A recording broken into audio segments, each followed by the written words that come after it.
All right. For the sake of time, we, of course, introduce Mr. Philippe Lazzarini, the Commissioner General of UNRWA. He'll make some brief remarks and take a few questions. Okay, the floor is yours, sir. I just have to find my notes. Oh, sorry. In 10 minutes, okay.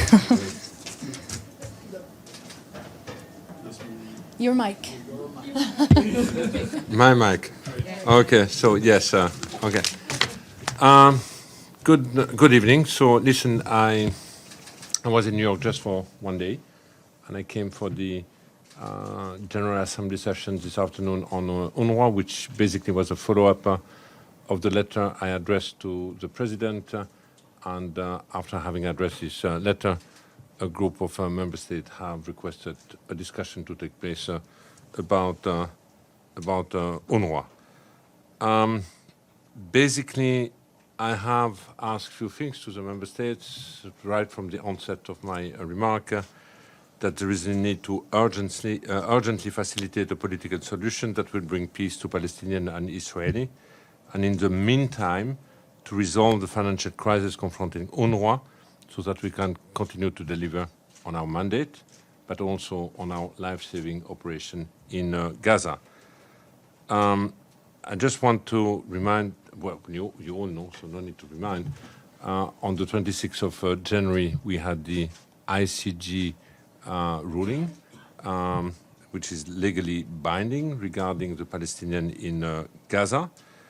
And basically it requested at the time to Israel and others to take all the necessary measures to prevent irreparable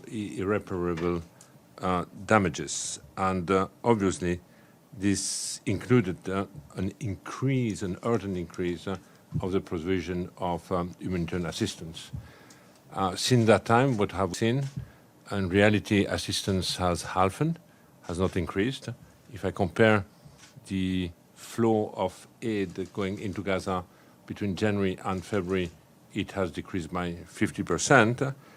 But also, we had growing, alarming, I would say, humanitarian indicator. I usually describe this humanitarian situation as a kind of crisis of all the possible superlative. If we look at the number of people who have been killed or reportedly killed, 30,000 in only 150 days, it's staggering. It's certainly the conflicts where we have seen the highest number of children, the highest number of journalists, the highest number of health workers, the highest number of UN workers who have been killed in such a short period. If you look at the overall population, it's basically 5% of the population which has been either reportedly killed, injured, or missing. And again, this in less than 5 months. You keep hearing from our colleagues from WHO that doctors are amputating the limbs of injured children without anesthetic. But the worst into this is a region which has never, ever encountered hunger, has widespread hunger, and we even have unfolding under our eyes looming famine, especially in the north, but there are also other pockets of starvation. You also, this terrible, horrible tragedy of last week, where you have hundreds of people, hungry people, queuing desperately to get food assistance, and while waiting for this, more than 100 of them have been killed, and hundreds have been also reportedly injured. And you have also in the Gaza Strip today, according to UNICEF, 70,000 children who have been orphaned and completely abandoned in one of the most dangerous places on earth. It is also in this context that we talk about a possible military offensive. We talk about a ceasefire. I hope we will have a ceasefire that will bring respite to the population, would also allow the release of the hostages. But on the other hand, we keep hearing about a possible offensive in the middle of a sea of displaced people in Rafah. So basically, while the description is already horrendous when it comes to the situation in Gaza, would such an offensive took place, we can only fear that the worst is still yet to come, while we have felt that we have already reached the worst. Today, I also updated the General Assembly about the allegation against the 12 UNRWA staff who allegedly have participated to the horrendous attack of October 7. I also stress that as far as I'm concerned, at the time I have received the allegation, I have not received any substantiated or information or evidence, but because of the gravity of the allegation, I have taken swift action. The first one being to terminate the staff, immediately followed by an OIOS investigation. And in addition, you know that the Secretary General has also commissioned a review of the risk management of the agency to look at basically how do we prevent, raise awareness about neutrality breaches within the organization. And once a violation is brought to our attention, how is the agency, in fact, dealing with this? This is the review undertaken by, under the leadership of Catherine Colonna, the former Minister of Foreign Affairs of France, with the support of the Free Scandinavian Institute. The first recommendation and heads will be shared with the agency as from March 20, and the final report is expected as from April 20. But you also know that at the time the allegations were known, 16 countries have decided to temporarily pause the contribution to the agency for a total of about $400 million. I have also to stress here that not everybody has paused. We still have a number of countries in Europe who have decided to maintain, even increase their contribution to the agency. And you have seen that a few days ago, I also welcome the European Commission decision to release its contribution of $50 million. I have also informed the General Assembly today that the agency is facing, fierce campaign which aim to undermine its credibility. But I have also to say, as far as I'm concerned, with the aim to end its operation. There have been quite a number of allegations, misinformation, disinformation, or at least unsubstantiated statement, which are primarily shared through social media or through the media, but not necessarily shared with the UN. Now, there have been also aspects I wanted to draw the attention about UNRWA with a member of the General Assembly, that in fact we are in a situation where there is also a political decision to try to eliminate the presence of UNRWA. You have heard the Israeli representatives this morning at the General Assembly. He repeated what the Prime Minister has already said, that there will be absolutely no role for UNRWA the day after in Gaza. We have also seen over the last few weeks a number of different attempts, such as attempt to evict UNRWA from its headquarters in East Jerusalem, but also from a nearby vocational training center. We have seen that there are attempts at the legislative level, at the Knesset, to seek to prohibit any activity of UNRWA in East Jerusalem. When it comes to our staff in the West Bank, our staff for the time being is prevented since October 7 to reach the headquarters, and there have been additional measures undertaken with the aim to dismantle the agency. I have also seen over the last few weeks that there have been that the calls to dismantle the agency have gained some traction, and I explained, in fact, to the General Assembly was it at stake behind this call.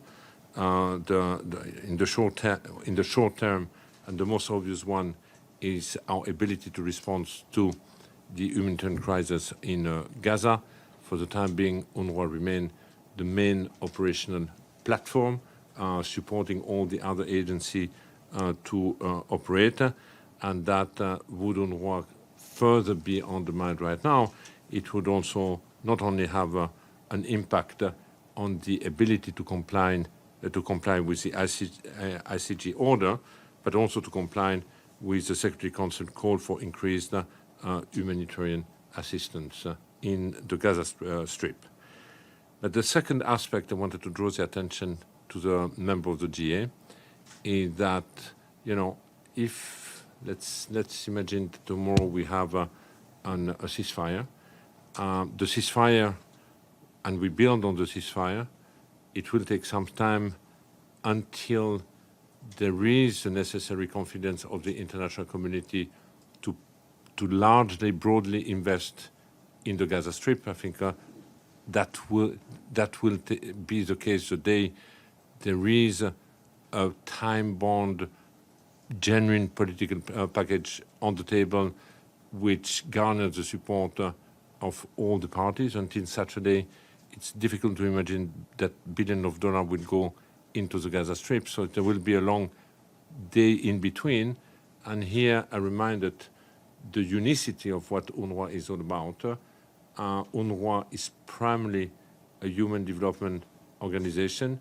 It's an agency primarily providing government-like services, and the handing over of its services is expected to be done with an emerging administration or with a state.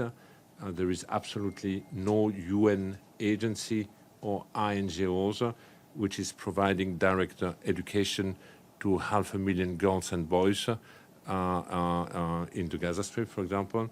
And we also know that if we have an emerging authority in the Strip, whatever authority will be, they certainly will not have the ability to provide such large scope, I would say, critical services. But we should also not forget that in the Gaza Strip, the population is also deeply traumatized, among them the children, and the more we will wait to bring them into an education environment, the more we are also sowing the seeds for future hatred or future resentment or revenge. So I was also drawing the attention about the risk by just dismantling UNRWA today to, at the same time, sacrifice an entire generation of children.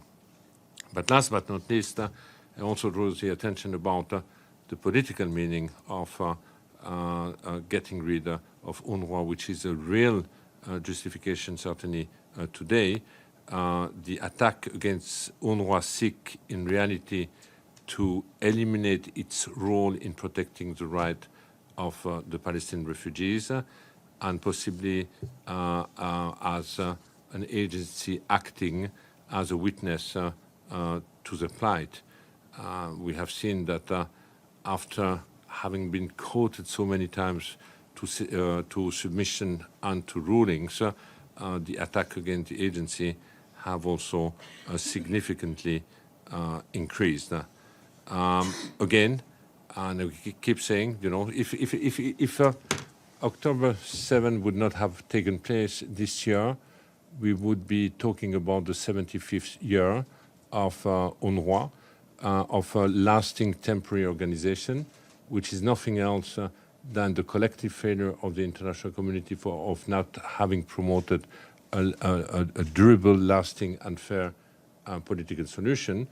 And my intent at that time was to open a discussion about but what if there will never ever be a political solution. Now, we are in a different situation where in the region there have been seismic transformation taking place, which has basically also triggered again an awareness about the importance of promoting political solution.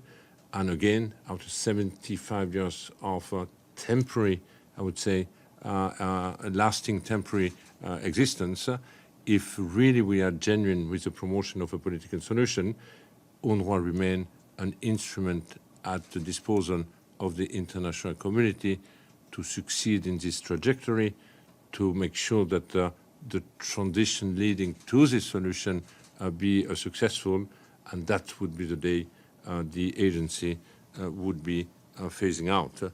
So just to end, I have placed 3 requests to the GA today. The first, I repeat a little bit what I said at the beginning, but to facilitate the long overdue political process that can bring lasting peace to Palestinian and Israeli. And that's the context in which we should chart the transition of the agency.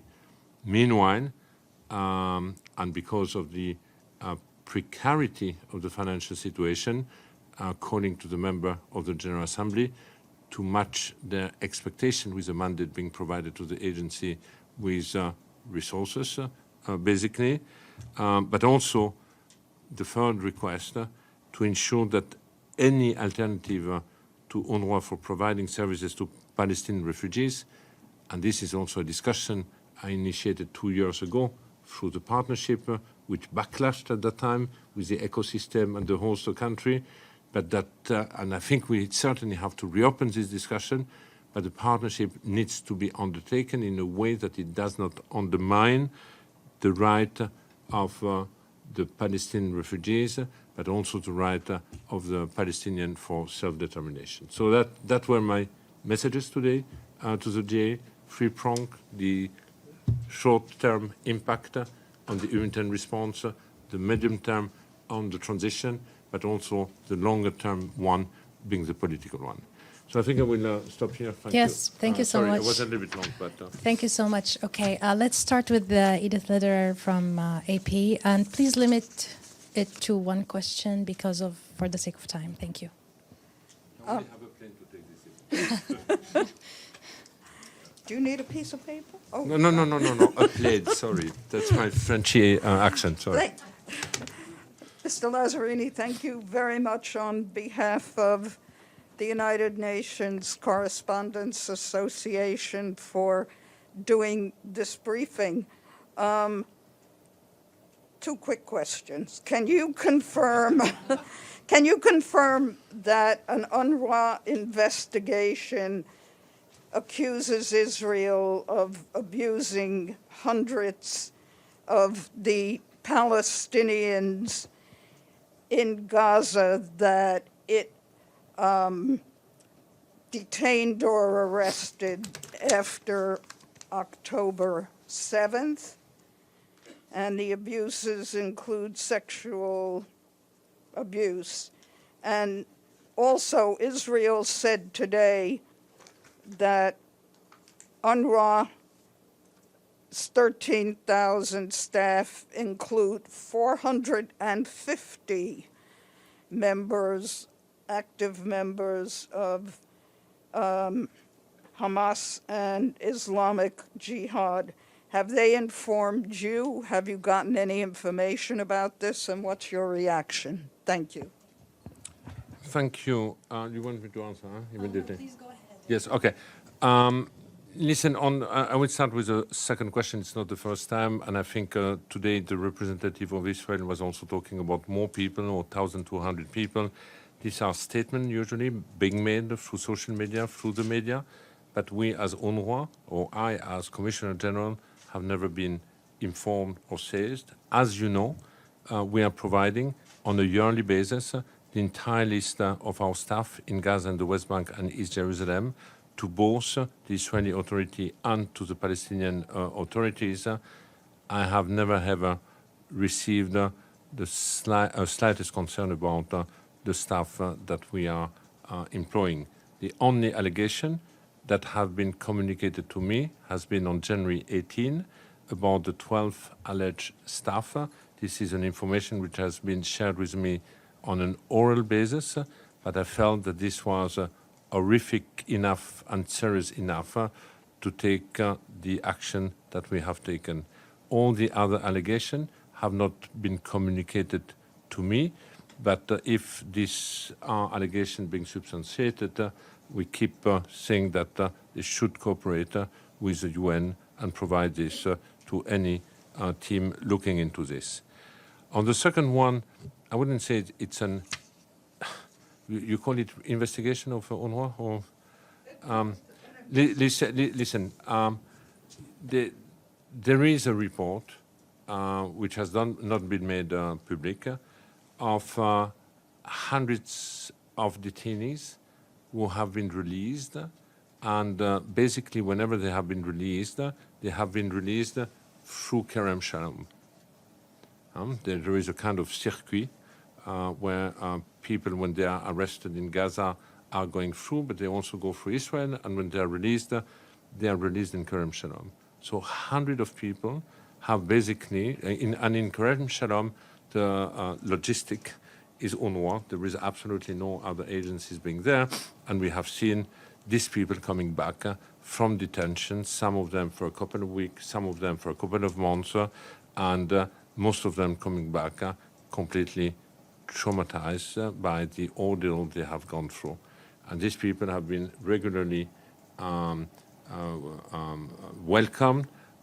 We have provided dignity kit, we have provided food, we have provided clothes, time to realize where they are back, and indeed a number of people have been after that debriefed about their ordeal, and we have indeed an internal report about their experiences, and this report now is also shared with the relevant human rights entities dealing with detention.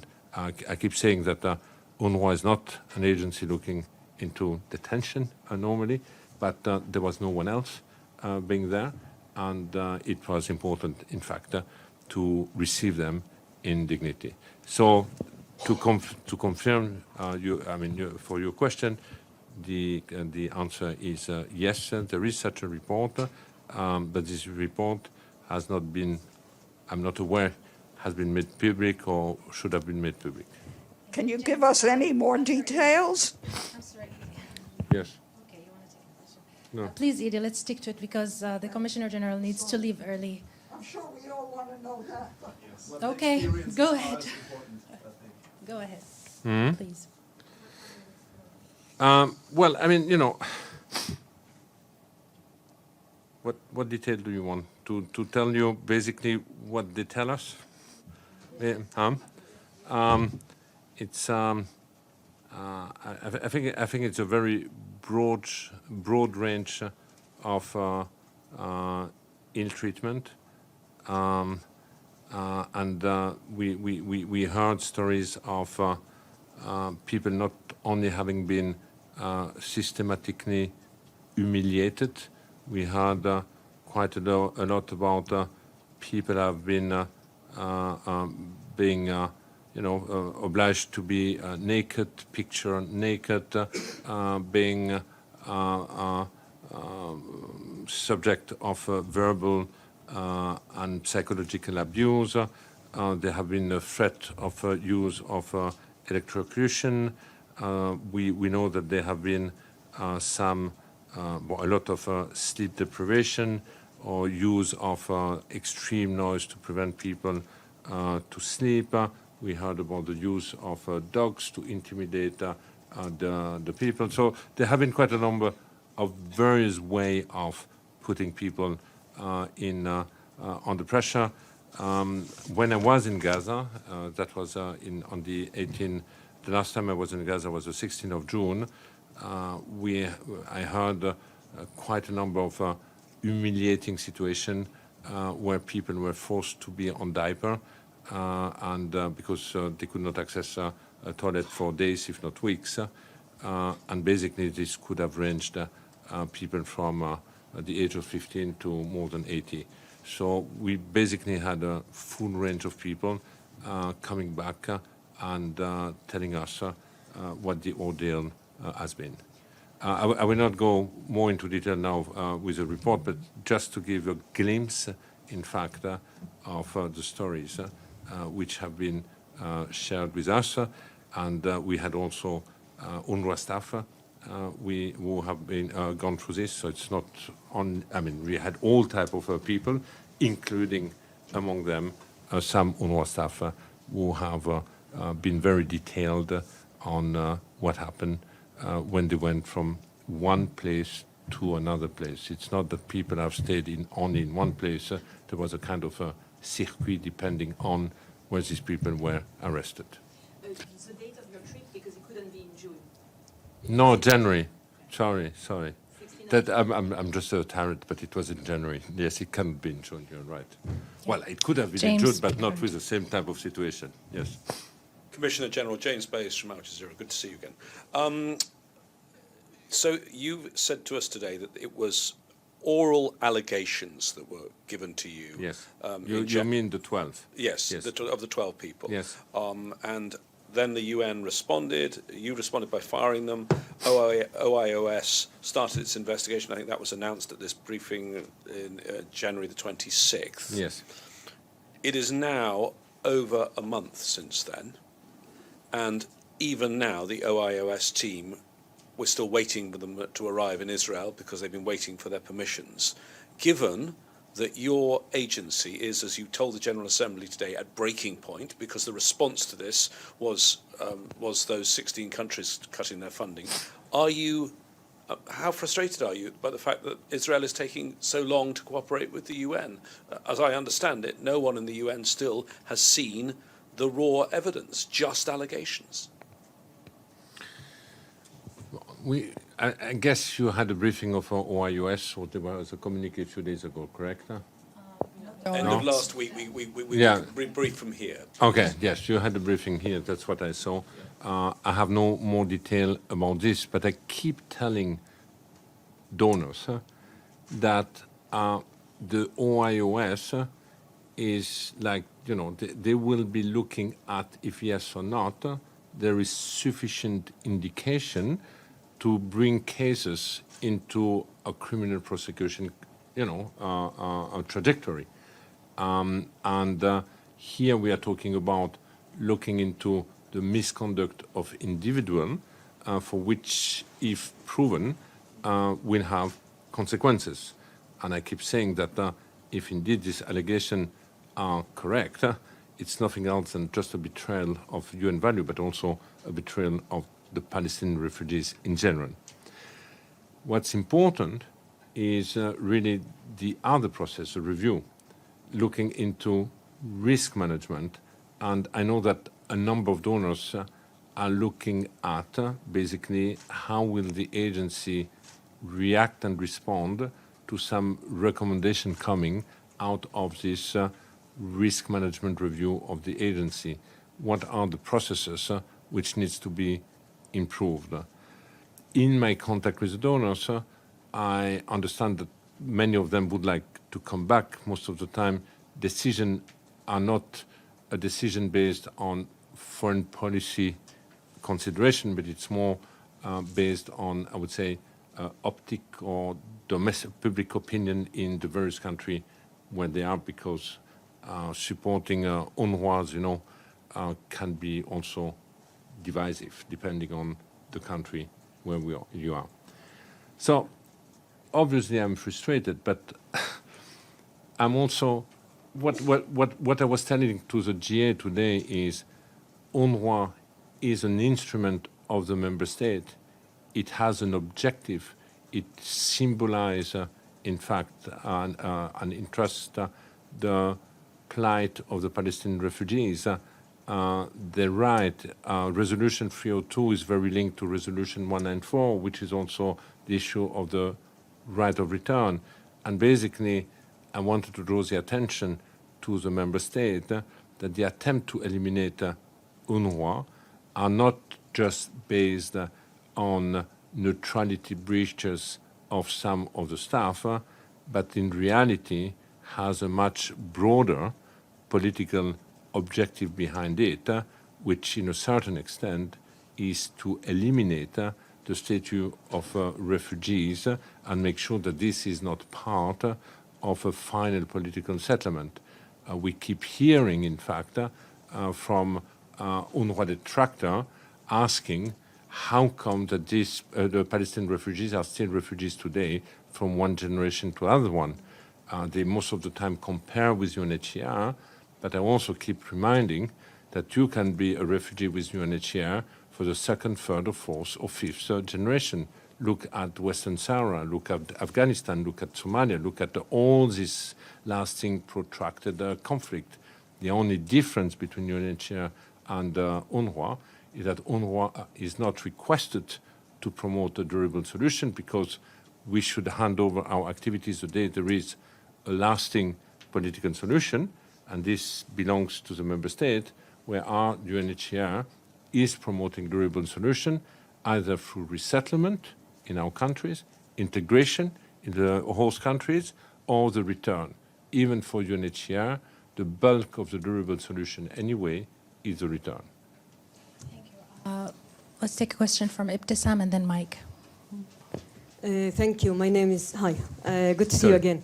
My name is Ibtisam Azim, Al Arabi Al Jadid newspaper. I have a question. I had a question about actually the issue that you raised, the third point you raised regarding what you said to the General Assembly when you said that eliminating UNRWA, that if they will change the mandate or find a new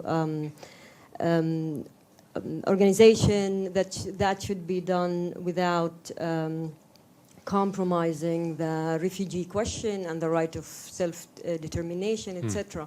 So my question is, how could that be even possible? Like, if you want to do, if you want to bring a new organization within the UN, how can you do that without, and when you eliminate UNRWA, how can you do that without eliminating all these issues that you mentioned? You raised a good question, and I mean, for those who are familiar, we had this discussion 2 years ago when I tried to look at alternative promote partnership in the midst of the financial crisis, and basically was wondering who else within the broader development system or UN system could provide some of the activities. I'll just give you one example. And let's go outside the peak of the emergency crisis. But social protection safety net, it's primarily cash or food. We have within the broader UN family an agency specialized in cash and food, which is a World Food Program.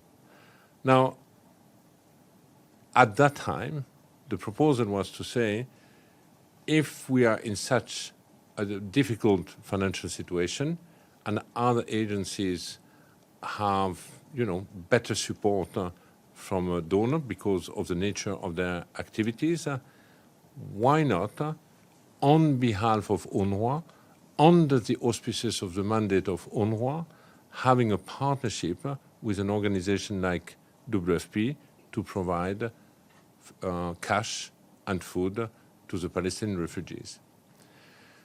When we had this discussion, the perception within the community was to push back. And they pushed back first because they felt that asking someone else to come in was the beginning of the dismantlement of the agency. There was this fear, but it was also at the time there was no real genuine desire to reactivate the political process. Now, if today, after what happened, we are in a situation where genuinely there is, again, a political horizon, we could certainly, with this type of reassurance, imagine that some activities could be undertaken or implemented in partnership. I'm not saying it's easy. there is also a question of perception, which is extremely important, of trust, of reassurances. But that's something I wanted to initiate 2 years ago as a Commissioner General.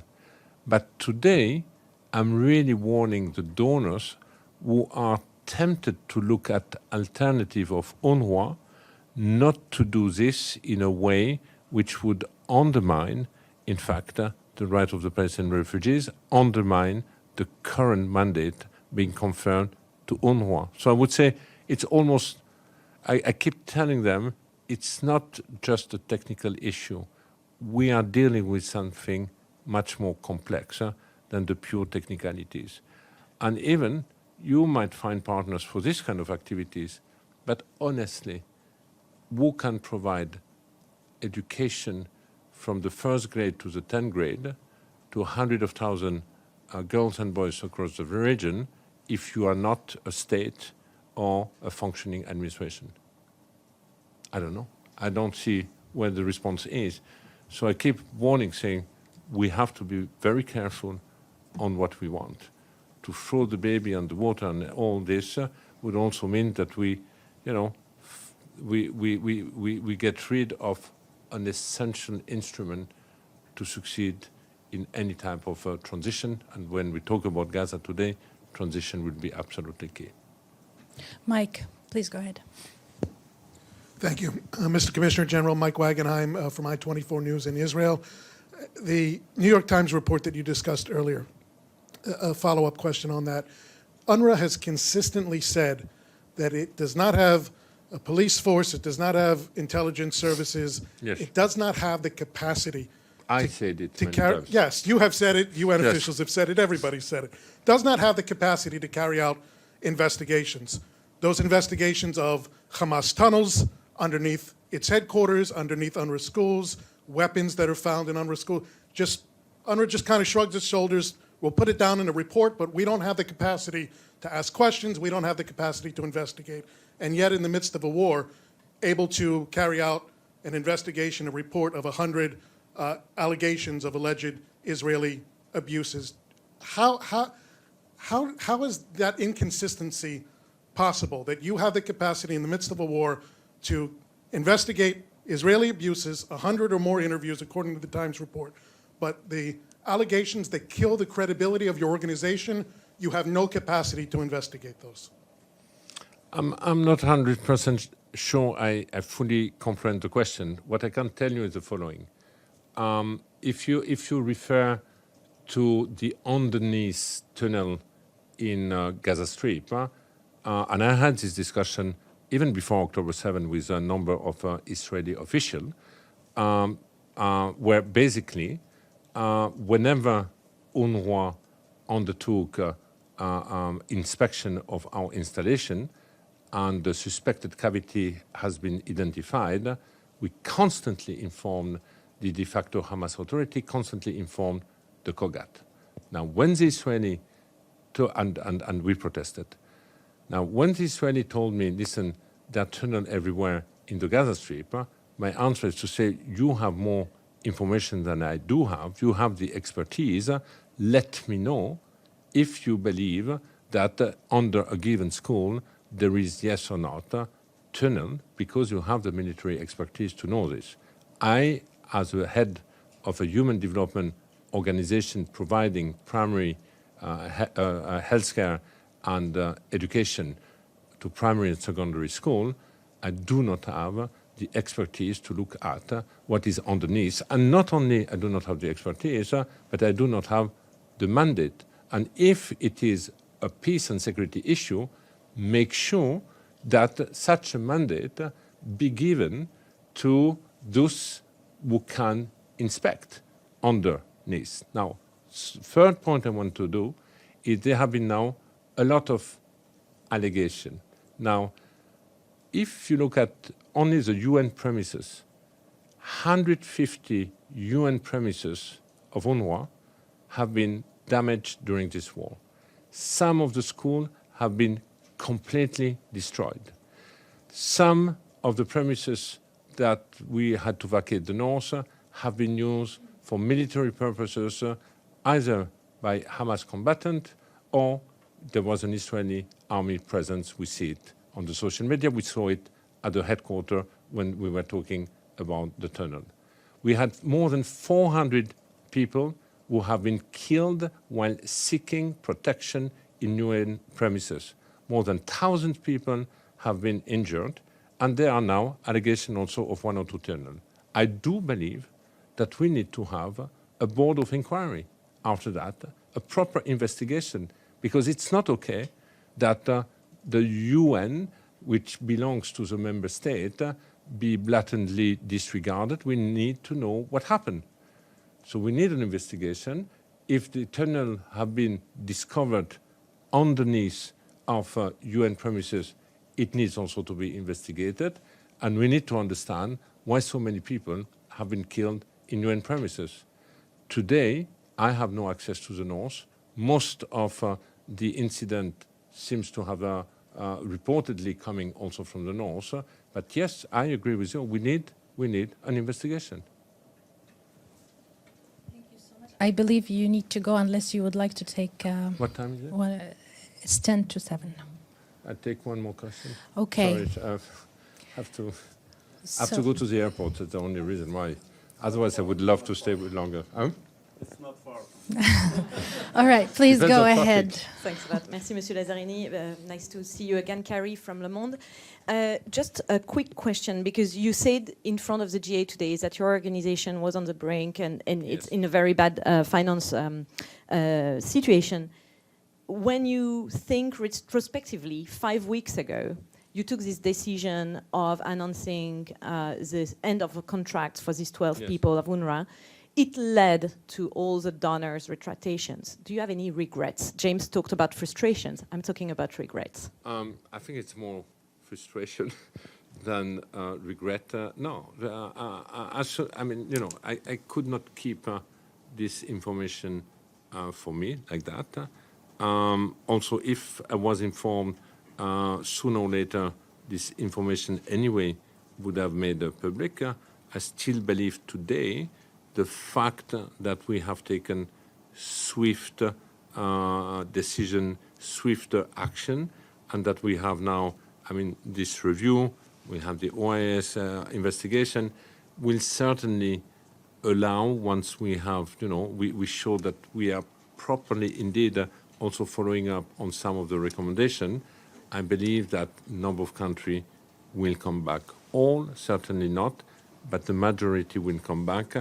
My understanding, based on the discussion I had with many of the donors, they have taken the decision because they had to take the decision, most of the time for domestic reason, but many of the same donor see how indispensable the agency continue to be, and if the agency would be further undermined, what the impact would be in the short, medium term, but also politically. So I have no regret, but clearly, to be honest, I did not expect that within 24 hours, it was a Friday afternoon, I ended up at the end of the weekend with 16 countries having taken the decision taken basically over the weekend for most of them. So that was also quite swift, I have to say. Thank you. Thank so you. much. Appreciate it. I apologize for everybody else. Thank you.